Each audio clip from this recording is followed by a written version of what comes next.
Yo, what is going on YouTube? I am Germ here. Today we have kind of a different type of video, a different type of topic to talk about. This is surrounding G2 and some recent drama, controversy. I don't know exactly what the word is, but a recent lawsuit that G2 is filing. Some very funny stuff, but not funny also, because we are talking about potentially people getting like scammed or frauded or whatever even the word is. But this is not something I expected to have coming across my Twitter feed today. Not something I was expecting to have to talk about or get to talk about or whatever. But I do think it's a story worth telling, and not only is this story worth telling, but I think there has potential to affect some other teams, some other organizations, some other deals as well that I think people are maybe brushing off a little bit at this point. But I do think that's something we should talk about in this whole discussion and conversation as well. So I actually think this whole thing makes for a pretty good video. So that's what we're going to be doing today. Definitely drop a like if you guys do enjoy this one. I would appreciate it so much. It's a little bit different. It's not directly League of Legends related, but obviously it's got Carlos, it's got G2. And again, I'm going to try my best to make it still related back to League of Legends.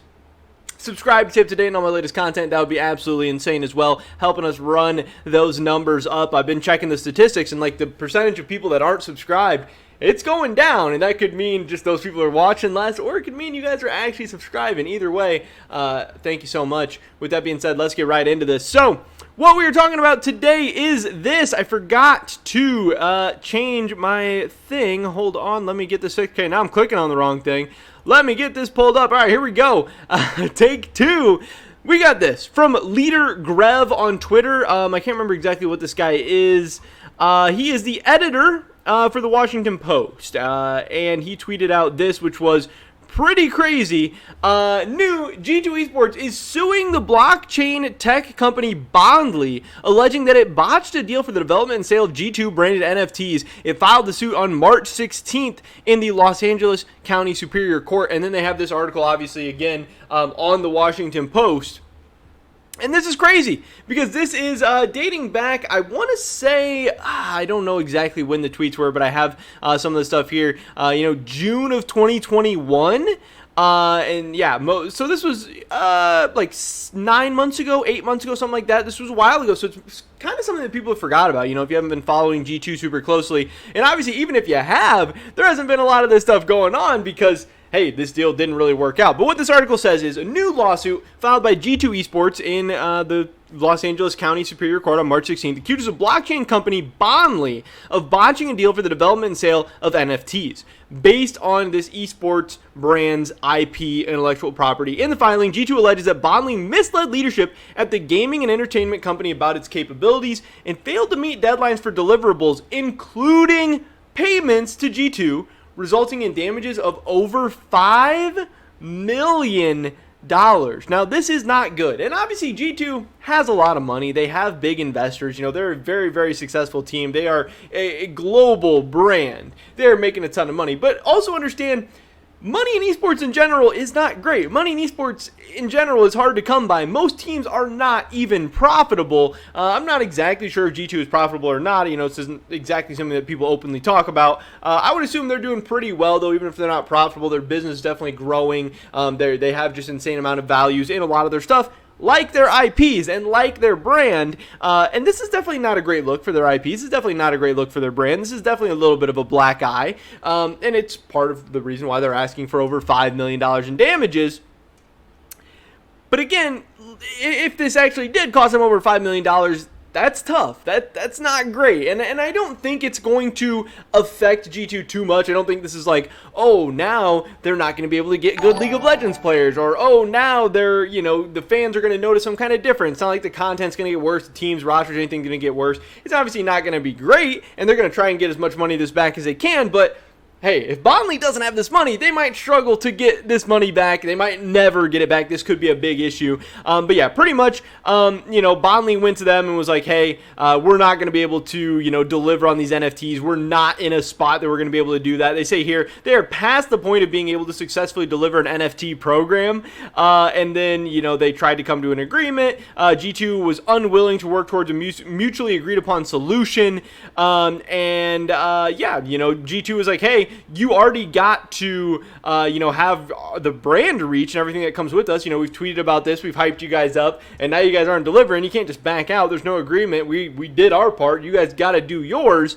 And yeah, it was just, just an absolute disaster. This looked really, really bad. And it looked really, really bad, especially because at the time, the G2 fan base and League of Legends and gaming fans in general were like, oh, you're doing an NFT. Oh, that's pretty cringe. Oh, NFTs are pretty scammy. NFTs are literally actively trying to scam people out of their money all the time. That's pretty much what NFTs are known for at this time. And, Carlos's response was this. He says it's easy to hate on NFTs due to previous catastrophic cash grab attempts from weasels. We are doing this for the right reasons, and we will be around for decades to come. Now, obviously, that aged very, very poorly. They were not around for decades to come. They were not even around for an entire year. And then, 9 months later, they're now trying to sue that company for over $5 million. And it turns out, hey, the fans were right. Carlos was wrong. This, was not exactly a great look. And then we also had this. People that very same day telling him, hey, on the Binance chain is not really something long-term. Sorry to say this. And Carlos says, we beg to differ. Spent months identifying the best way forward for us, and we are proud of this. And again, hey, wasn't exactly something to be proud of.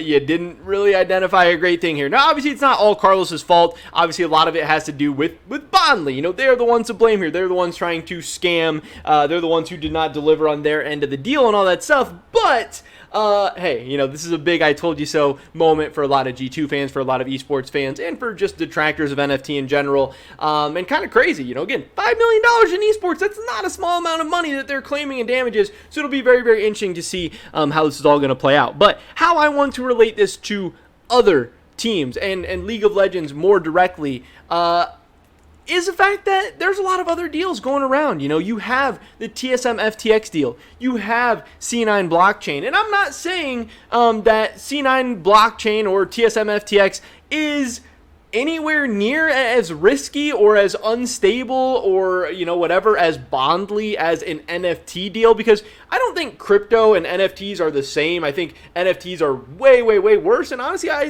like cryptos. I believe in the future of cryptocurrencies to an extent. I'm not saying that all crypto is inherently bad, but I am saying crypto is insanely volatile. Crypto companies are insanely volatile. TSM has a 10-year deal with FTX for numbers that we've never even really heard of in esports, maybe outside of claimed deals by China, which, I mean, who knows the accuracy of any of those numbers or anything. We just don't know. And it's just funny because you're claiming a 10-year deal where all this money's going to be coming in when 1 year ago, you hadn't even heard of FTX. No one had even heard of FTX. And now you're going to guarantee that 10 years into the future, they're still going to be able to put up these insane types of money. Now, maybe. Now, hopefully. Now, TSM better hope so. But, businesses fail, deals fall through. There also could be outs. There could be clauses in these deals where, hey, if TSM doesn't do XYZ, FTX doesn't have to do XYZ. The deal could, stop here. There could be different kinds of options, different kind of clauses, all this different stuff going on.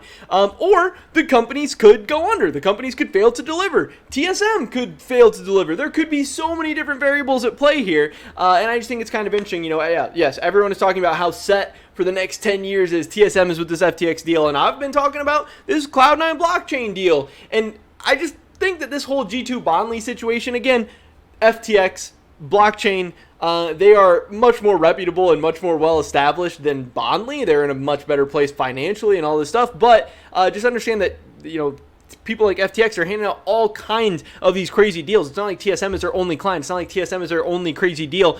They're going to need to keep making this money hand over fist and growing their business, all this stuff for years to come.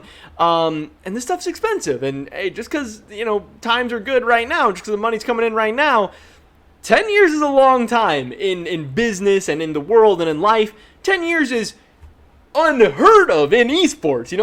Competitive League of Legends has barely been around for 10 years. And you're telling me that this deal, I don't know. I'm just telling you guys, I'm not saying that the FTX deal isn't going to work out or blockchain deal is not going to work out or whatever. I'm just telling you guys that those possibilities are there. That's something to keep in mind. It's something to think about. And hey, if one of those deals falls through or if those deals don't work out or we're, 5, 6, 7 years from now, there's no TSM FTX, don't say I didn't tell you. You know, I'm not saying it's going to happen. I'm just saying it's not 100% that every single dollar in all 10 of those years is going to be coming in. So it's something to keep in mind. And that just kind of, this whole situation made me think of that. But yeah, kind of funny. G2 Bondly deal doesn't work out. It'll be interesting to see how much of, if any, of the $5 million G2 is able to get back. Kind of looks funny for Carlos, you know, in hindsight, but overall, I think G2 is going to be okay. You know, they're a big company, they're a big brand, they're doing well, they have insane amounts of money and investors and all this stuff. But yeah, G2, NFTs, gamers, NFTs, esports, NFTs, they just don't mix, and they strike again. And also, I almost forgot about this, you know, they also have other NFTs and stuff. I know G2 is partnered with the Samurai Army on Metaplex, it looks like, and I think this is still ongoing. I think this is with Solana. I don't know. It's just weird. It's just a bad look. The fans don't like it. Gamers don't like it. It's just scummy. I don't know. G2's better than this. But that's pretty much it for this video today, guys. Let me drop a like if you did enjoy it. I would appreciate that so much. Leave a comment down below. Let me know what you think about this whole situation. I'd love to hear your guys' thoughts and opinions. Subscribe, stay up to date, and all the latest content. Hopefully catch you guys in the next one. But until then, peace.